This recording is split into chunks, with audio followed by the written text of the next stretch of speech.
आपके मैं चैनल को धन्यवाद देता हूं कि आप सच्चे और निष्ठा से जांच दिखाते हैं, जो आप इसके मैं आपके लिए शुक्रगुजार हूं। जी नमस्कार, मैं हूं वाराणसी से शैलेंद्र सिंह और आप देख रहे हैं आईपा। इसके अंतर्गत बातें होती है प्रगतिशील राजनीति की और प्रगतिशील विचारधाराओं की।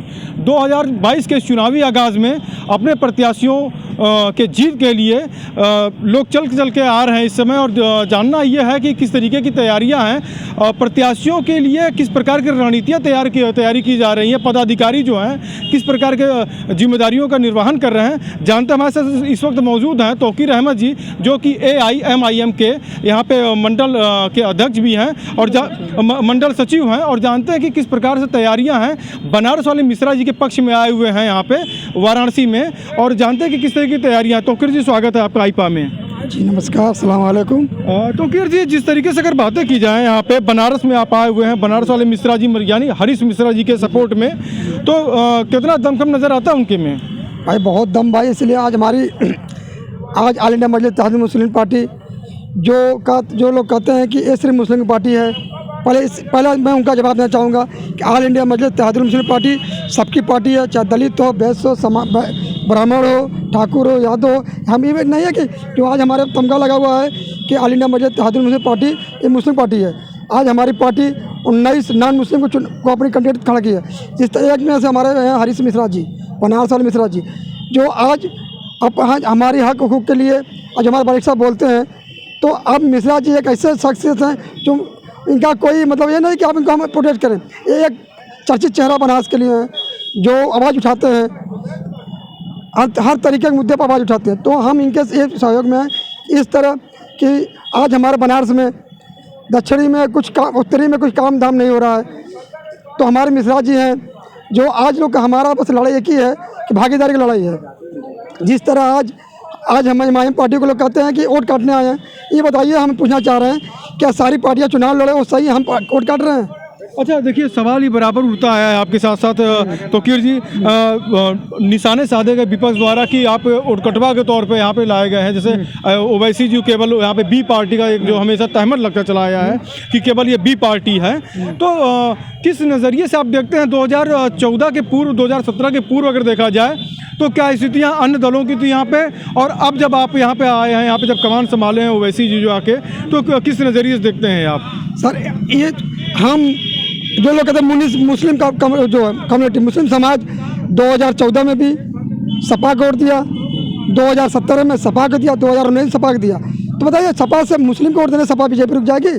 क्या मुस्लिम अखिलेश जी की जागीर है? क्या मैं पूछना चाह रहा हूँ कि क्या मुस्लिम वोट अखिलेश जी जागीर है, या मायावती की जागीर है, या माननीय राहुल जी की जागीर है?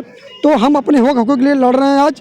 और जो कहते हैं, अब आज मुद्दा है कि अखिलेश जी कहते हैं हम बीजेपी की पी टीम है, और माननीय बीजेपी के मुख्यमंत्री माननीय आदित्य योगी आदित्यनाथ करते हैं कि हम सपा बी टीम है। तो हम ये इन लोगों से कहना चाहेंगे माननीय मुख्यमंत्री जी से, माननीय पूर्व मुख्यमंत्री अखिलेश यादव जी से, कि आप दोनों एक जगह बैठ कर पहले डिसाइड कर लें, क्या पे डिसाइड करें कि हम बीजेपी के बी टीम है कि सपा बी टीम है। देखिए, ये तहमत तो बराबर लगाते चले आ रहे हैं, जैसे ये आरोप लगता चला आता है विपक्ष की तरफ से कि बी टीम है, वो कहते हैं बी टीम है, ठीक ना। अगर बातें की जाए यहीं पे जिस तरीके से जो है जो आरोप प्रतिरोध का जो दौर है, अल्पसंख्यक वर्ग अपने आप को सबसे सुरक्षित कहाँ महसूस करता है? सवाल इस बात का है, क्या ओवैसी जी इसके लिए एक विकल्प का तौर निकल रहे हैं, या फिर कांग्रेस, समाजवादी पार्टी और BSP पे ही अल्पसंख्यक का एक समीकरण रहेगा? पिछले 74 सालों में हमने कभी कांग्रेस को दिया अपना रहमा बना के मानकर, हमने सपा का दिया, हमने बसपा का दिया। आज तक कोई मुसलमानों के हित लिए कोई नहीं लड़ा, कोई बात नहीं। आज हमारे ओवैसी साहब मुसलमानों के हक हकूक़ लड़ रहे हैं, तो वो कहा जा रहा है उटकटवा। सिर्फ इन लोग को इसलिए डर है, हिंदुस्तान में मुस्लिम डर नहीं है, इनको इस डर है कि अगर ओवैसी असदुद्दीन ओवैसी आएंगे तो मुस्लिम लीडरशिप जो खड़ी हो जाएगी। अच्छा हाँ, देखिए ओवैसी जी की जरूरत पड़ी क्यों आखिर? यहाँ पे सवाल बहुत महत्वपूर्ण है आपसे। ओवैसी जी की यहाँ पे जरूरत उत्तर प्रदेश से क्यों पड़ी? हैदराबाद से चल के यहाँ पे आए हैं। हैदराबाद, यहाँ के लोगों का आरोप है, पर तमाम दलों का जो आरोप है कि वो हैदराबाद संभालें, उत्तर प्रदेश में उनकी क्या ज़रूरत? बिहार में सीटें निकलती हैं, मुंबई में सीटें निकलती हैं, उसके बाद MIM की। अब उत्तर प्रदेश में किस नज़रिए से देखते हैं आप? क्या ये बताइए कि हैदराबाद हिंदुस्तान से बाहर है? जो विरोधी पार्टी हमारे तंगा लगाती है कि हैदराबाद से, ही बताइए कि हैदराबाद के हिंदुस्तान से बाहर है? वो तो भाई हमारा अधिकार है। क्या हमारे माननीय प्रधानमंत्री जी गुजरात से आके बनारस चुनाव लड़ सकते हैं? क्या हमारे ओवैसी साहब यहाँ चुनाव नहीं लड़ सकते? आज आप देख लीजिए मुसलमानों का कोई नेता नहीं है। आप आजम खां को देख लीजिए, जेल में है। जी अच्छा, तमाम जैसे जो नेताओं की अगर बातें होती हैं, जैसे अल्पसंख्यक के ऊपर बुलडोजर चला, जैसे ये एक आरोप लगते चले आए कि केवल अल्पसंख्यकों को टारगेट किया गया। अतीक अहमद, मुख्तार अंसारी जैसे जो भी थे, तो इनके घरों पर बुलडोजर चले, जो संपत्तियों को बताया गया। अन्य वहीं पे आरोप था कि जैसे एक ये जाति की सरकार है, ठाकुर की सरकार, जैसे आरोप लगते आए हैं। योगी आदित्यनाथ की विशेष जाति से करते हैं, टॉप 10 की लिस्ट मांगी गई उसमें, तो क्या कहेंगे इसके लिए आप? भाई ये सिर्फ इनको मुस्लिम टारगेट किया जा रहा है, मुस्लिमों को, चाहे कोई भी हो।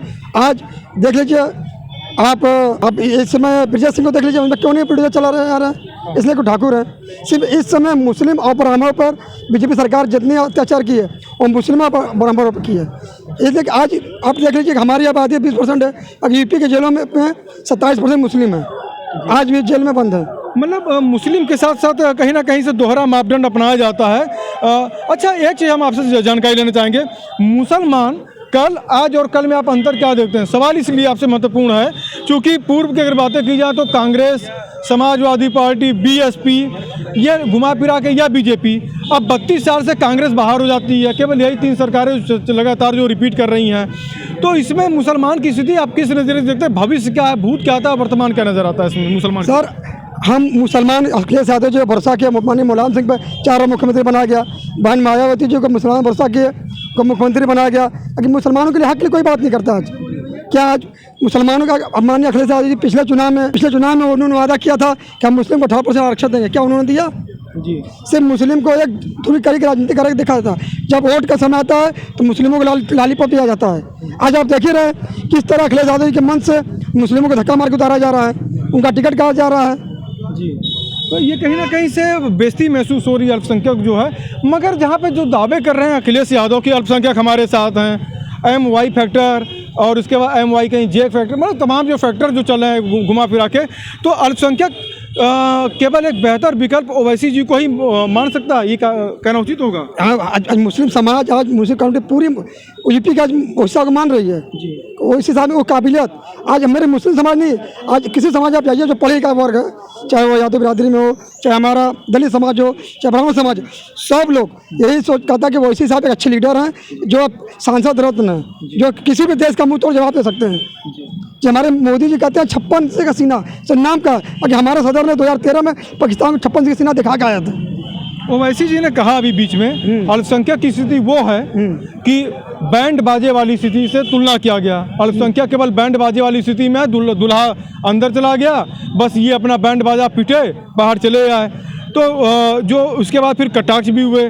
तो क्या ये वास्तव में बैंड बाजे वाली स्थिति में ही रह गए आप, केवल वोट के लिए केवल प्रयोग किया गया आपका, या कुछ उत्थान भी हुआ? भाई आप इसके लिए रंगनाथन मिश्रा की रिपोर्ट देख लीजिए, सच्चा कमेटी रिपोर्ट, आज मुसलमान की स्थिति दलित से बदतर है। तो सरकारी आंकड़े बता रहे हैं, चुनावी जुमला नहीं है। जिस तरह हमारे प्रधानमंत्री जी कहते हैं 15 लाख आएंगे, अभी हाल ही में आप देखें कि जब पूछा गया माननीय गृह मंत्री अमित शाह जी से, उन्होंने कहा कि तो चुनाव जुमले थे। अभी फिलहाल अभी 2 दिन पहले का न्यूज़ है, हमारे माननीय गृह मंत्री अमित शाह जी बोल रहे हैं कि जो 12 पास करके इंटर में जाएगा लैपटॉप देंगे। हम माननीय गृह मंत्री से पूछना चाह रहा हूँ आपके माध्यम से, ये बताएं किस स्कूल से पढ़ के आए हैं? तो कह रहे हैं कि 12वीं पास करके इंटर में जाइए। बताएं, इंटर 12वीं अलग है। अच्छा, ये बताइए, बनारस आपके सटा हुआ क्षेत्र में है, यहाँ पे बनारस का जो विकास मॉडल है, सवाल बहुत महत्वपूर्ण है आपसे। गुजरात मॉडल के नाम पर वोट का आशीर्वाद पूरा प्राप्त करते हैं 2014 में, कहीं ना कहीं से 2019 में भी विकास मॉडल पे ही इनका चला। 2022 का विकास मॉडल, बनारस विकास मॉडल कितना प्रभाव करेगा ये पूर्वी उत्तर प्रदेश में बीजेपी के पक्ष में? जनता जाग चुकी है, जनता पढ़ेगी, जनता जाग चुकी है। अब इनका नहीं चलेगा, जो इनका एक था हिंदू मुसलमान पाकिस्तान, अब नहीं चलने वाला। अब हमें रोजगार शिक्षा बात होगी। ये सिर्फ बहकावे में आकर आज देखिए किसानों पर अत्याचार हुआ, 700 किसानों में मरे। बताइए, एक मंत्री का बेटा किसानों पर गाड़ी चढ़ा देता है, उनको लाभ होगा? अल्पसंख्यक वोट कितने उनको पड़ेंगे? या समाजवादी पार्टी उसमें खेल खेलेगी, या बीएसपी अपने दांव लगाएगी, या फिर कांग्रेस? जो सवाल इसलिए महत्वपूर्ण है चूंकि कई लोग दावे कर रहे हैं कि बी पार्टी का जो लगा हुआ हरीश मिश्रा जी कैंडिडेट है यहाँ पे, और आपके 2 कैंडिडेट यहाँ पे उतरे हुए हैं, सर उत्तरी और दक्षिणी। तो हरीश मिश्रा की अगर हम बात करें, जिनके पक्ष में आप आए हुए हैं, कितना लाभ होगा इन्हें, अल्पसंख्यक वोटों को कितना फायदा? भाई हम लोग पूरे मुस्लिम समाज के साथ है, सर उत्तरी का पूरा इनके साथ है, और मिश्रा जी अच्छे हैं।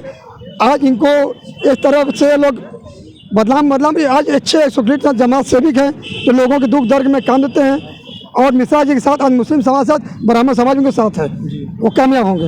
अच्छा, आईपा की हमारी मुहिम है, चैनल की मुहिम है, हम लोग हर राजनेताओं के पास पहुंचते हैं, वकीलों के पास पहुंचते हैं, अधिवक्ता के साथ साथ वरिष्ठ पत्रकारों के पास पहुंचते हैं, सबके राय विचार जानते हैं। आईपा की इस मुहिम को आप क्या कहेंगे, हमारी इस चैनल की मुहिम? भाई आपके मैं चैनल को धन्यवाद देता हूँ कि आप सच्चे और निष्ठा से जांच दिखाते हैं, जो आप इसके मैं आपके लिए शुक्रगुजार हूँ। तो आप थे हमारे साथ MIM के नेता जिन्होंने बताया कि निश्चित ही 2022 में इनके कैंडिडेट्स के सिर पर जीत का सेहरा बंधेगा और विधानसभा पहुंचने में कामयाब होंगे। वाराणसी से शैलेंद्र सिंह, आईपा।